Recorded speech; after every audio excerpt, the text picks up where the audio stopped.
Tenue à Kolabougni et à Kamsar cette semaine d'une série de formations des membres des comités de concertation dans les localités minières CCLM. Il s'agit d'un renforcement des capacités du dialogue et la réduction des conflits entre sociétés minières, autorités et communautés locales. L'initiative est de Search for Common Ground et la guise Abdoulaye Keïta et Salifou Lifo Sissé. Dans les localités minières, les crises sont profondes. Les manifestations populaires contre l'État et les compagnies minières sont récurrentes, parfois en méconnaissance des obligations légales des parties prenantes aux différents projets. Les CCLM ont pour rôle principal de participer au dialogue social en vue de réduire les crises dans les zones minières. Inverser cette tendance de crise a été la clé de cette formation, même si aux yeux des participants, le problème d'emploi reste encore le socle des différentes crises. Si vous voyez qu'il y a la guerre, c'est dû aux malententes. Et s'il y a malentente, on ne peut pas avoir la paix du cœur. On leur a posé nos problèmes pour qu'ils viennent en aide.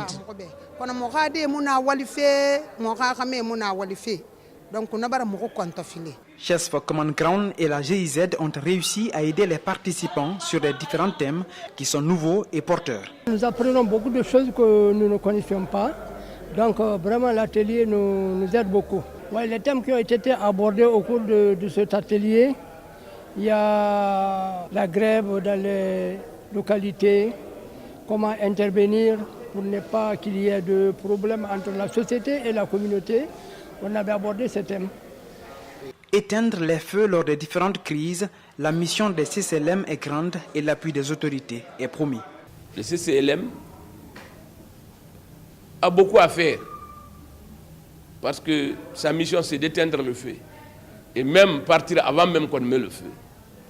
Alors c'est une mission difficile, mais les nôtres ici quand même s'arrangent à tout prix parce que nous sommes toujours ensemble. Quand il y a des problèmes, ils sont à nos côtés et nous cherchons à trouver les solutions ensemble. De Kamsar à Kolabougni, la mission est attendue par les CCLM de Boké et de Sangaridi.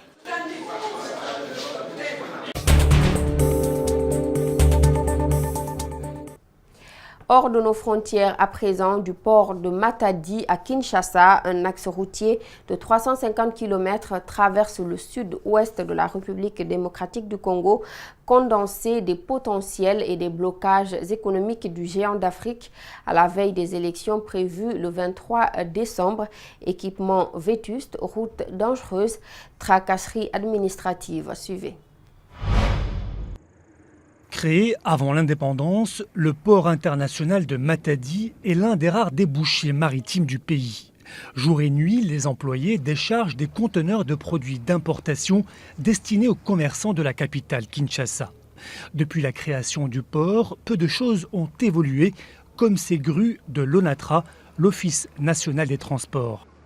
C'est vrai que l'ONATRA a encore ses matériels hérités de l'époque coloniale. Mais une chose est vraie, que c'est une société qui a encore des techniciens valables, qui sont en train réellement de faire un travail. À quelques jours des élections, l'amélioration des installations portuaires est un enjeu parmi des dizaines d'autres pour le développement de la RDC. Ce que je souhaite qu'on fasse rapidement après les élections, c'est qu'on réhabilite immédiatement ces ports.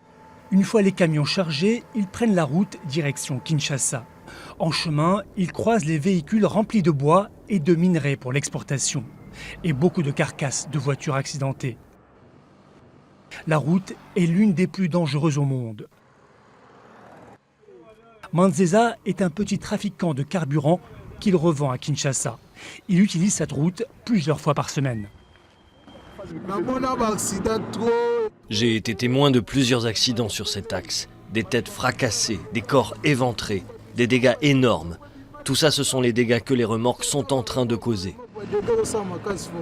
Pour emprunter la route Matadi-Kinshasa, les chauffeurs doivent payer 10 $ de péage. Une somme conséquente dans un pays où la majorité de la population vit avec moins de 2 $ par jour. Conscients des problèmes, les candidats à l'élection présidentielle promettent dans leur dernier meeting des milliards de dollars pour développer le pays et ses infrastructures. Reste à convaincre les électeurs. Voilà, c'est la fin de cette édition d'information. À tous, merci de l'avoir suivi. Merci également à toute l'équipe technique. L'actualité se poursuit sur Espace TV.